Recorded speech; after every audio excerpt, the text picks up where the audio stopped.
Hey, how y'all doing out there? Back at you again with another video. Today I'd like to do just a quick video as to why I still love my Note 9 in 2020. And I'm telling y'all, I got the Note 10 Plus. I just got the the S20 Ultra, but it's just something about the Note 9. Man, do I still love this device. I mean, look at this thing. It's beautiful. Absolutely gorgeous.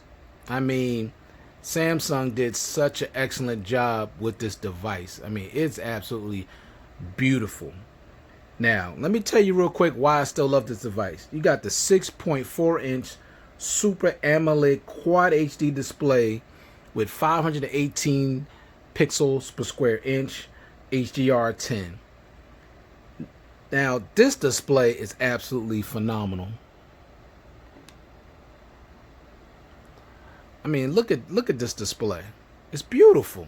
Absolutely gorgeous. Okay, you got the little bezel at the top and the bottom, but that don't take away from the sheer beauty of this device. This device is absolutely gorgeous. It just is. Okay? All right. Next thing I love is the build quality. The build quality on this phone is so excellent. It has a nice thickness to it. And it has nice weight. Now I know everybody don't like phones that are pretty, heavy, but it's not heavy. But it makes it feel, expensive and solid. And of course, it was expensive when it came out. It was $1,000. But in my opinion, this is actually one phone that's actually was worth $1,000 just based on what you were getting with it.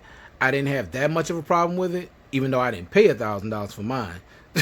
I paid only like $630 for it. But to me, this was like a phone that I felt like it was actually worth the price that they were charging for it. Now, the build quality on this Gorilla Glass 5 on the front and back aluminum frame, it's just absolutely eye candy and just so premium. I mean, it feels so good in the hand. Very, very comfortable. It's a little squared off, but not as squared off as my Note 10 Plus. So you could definitely rock this without a case. But be prepared to deal with a bunch of fingerprints. Okay, so you'd be better off putting the case on it like I use. All right. So the next thing I love about this device is the always on display, which you already know Samsung makes the best always on displays in the business. I just love this always on display. You get to see the time. It's nice and big and displayed. It's bright. You see the date, the battery percentage, and you get your notifications down here. Then if you tap it twice, you can change the brightness. You can go here to, if you're playing music, you can control your music. You see it's Independence Day, what you're going to do for that day. You swipe it again, no alarms.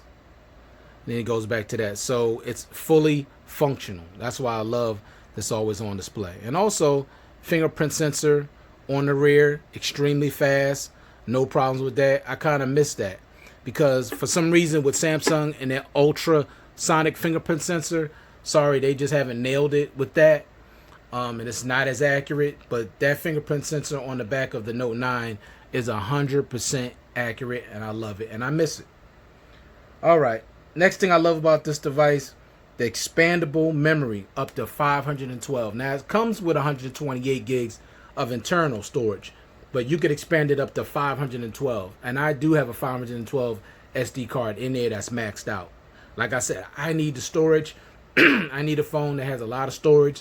So that's something I need. But I love that you can expand the memory, unlike Apple and the Pixel and the OnePlus. No expandable memory. I don't like that. Next thing.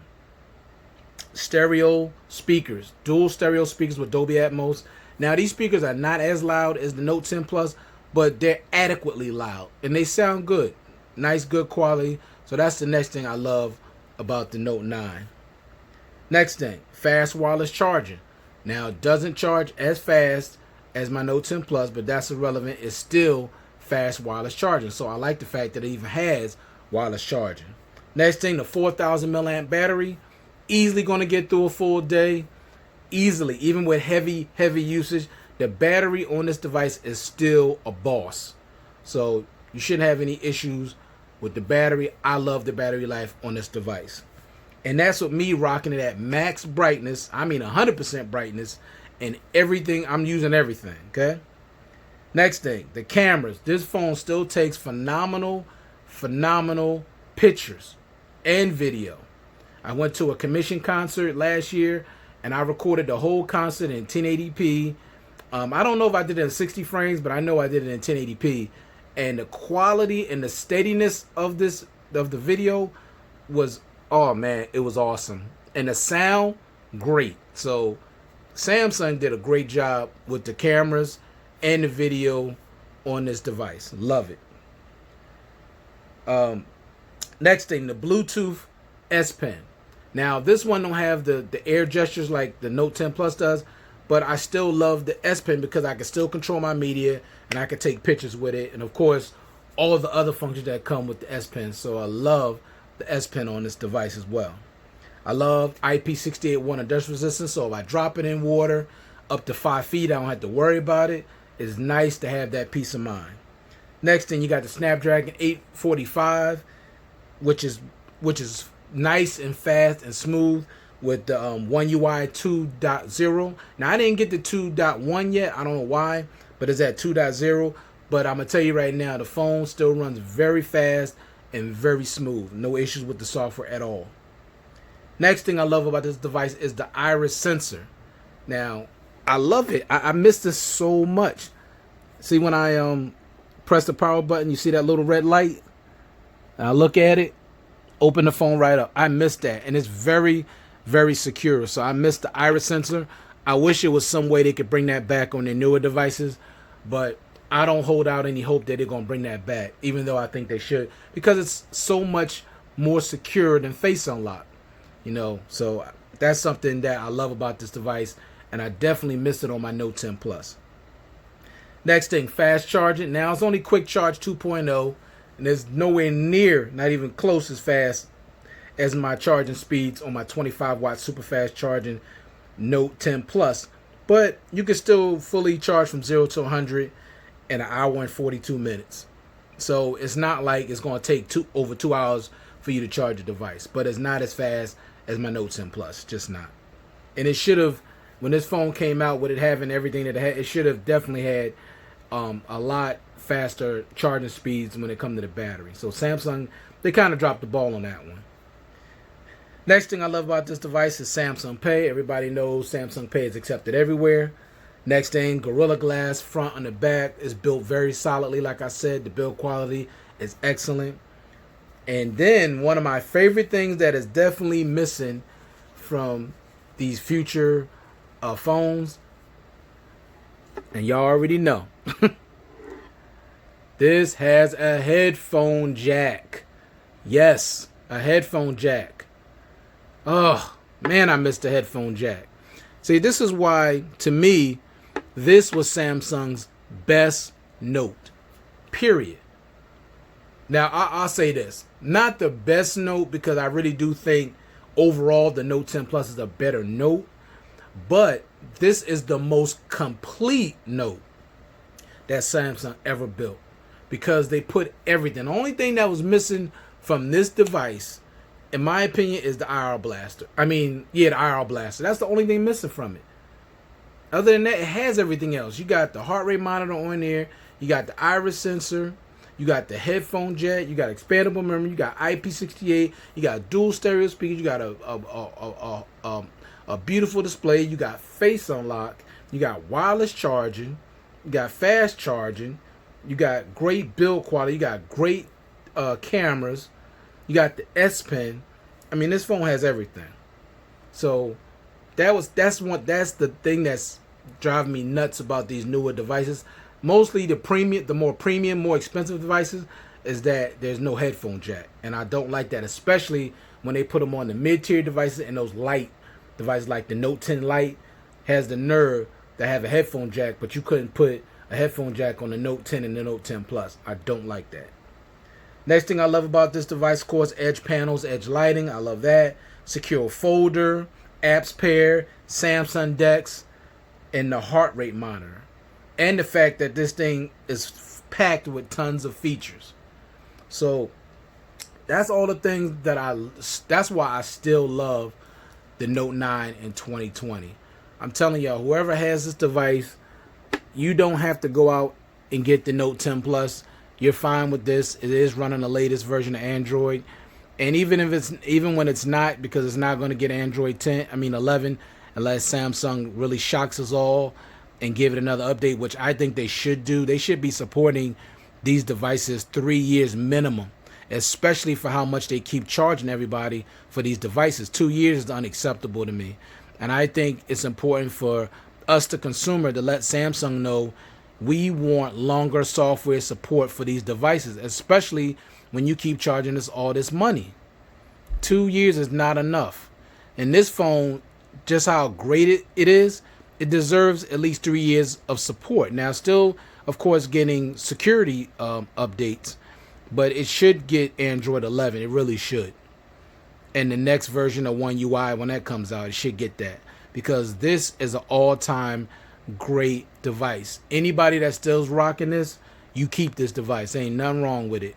The only reason why I upgraded to the Note 10 Plus is because it was a bigger phone, and I love big, wide phones, and it has a bigger battery, has better cameras, has better speakers, has more internal storage, has more expandable storage. So for me, that's why I got that device. And also reverse wireless charging, faster charging speeds on the battery. Like, everyone gets devices for different reasons, but that's the reason why I upgraded to the Note 10 Plus. But as you can see, I still have my Note 9, and I'm not getting rid of this. I'm keeping this. This is a classic right here, because there was no compromises on this device. You're getting everything. Okay? So if you have the Note 9, keep it.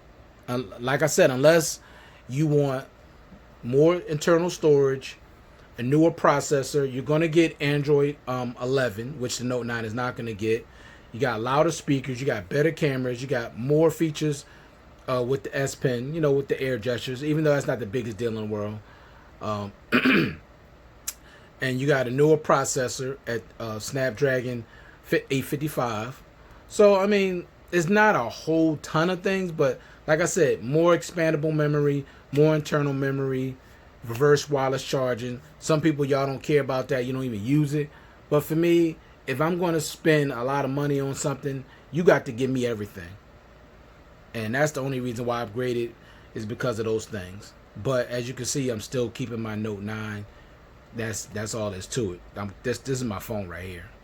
So it's nice to know that you got a nice quality flagship device like this as a backup phone. And also think about this. This phone, when it was released, was $1,000. Now you can find this phone for just a little over $300. Brand new. Brand new, a little over $300. So if you're not into doing a $1,100 and $1,200 and $1,400 and $1,600, and you want a flagship device that can do everything, get the Note 9. It's definitely worth your money. Definitely. Because you're getting excellent build quality, you're getting excellent software, you're getting excellent battery life, you're getting nice speakers, you're getting great cameras, you're getting expandable memory, you're getting IP68 water and dust resistance, you're getting Samsung DeX, you're getting the iris sensor, you're getting a headphone jack, secure folders, Gorilla Glass, Samsung Pay, Snapdragon 845, fingerprint sensor works great, 4,000 milliamp battery, wireless charging. I'm telling you, you can't go wrong with this always on display and a great 6.4 inch Quad HD AMOLED display. So this phone has everything that you want in a device. So definitely consider it. And it's not that big. It's like my Note 10 is so much like taller and wider than this phone. So this phone is probably be a little more easy for you to handle in your hand if you have small to medium hands. So that's why I still love my Note 9 in 2020, and I'm definitely not getting rid of this device. So don't nobody ask me for it, because you're not getting it. All right, thanks again for taking the time to view this content. I do appreciate you. Thanks to all my subscribers. Without your support, this channel is not even possible. And I hope you guys are staying safe and having a great holiday. God bless, and I'll see you in the next one. Peace.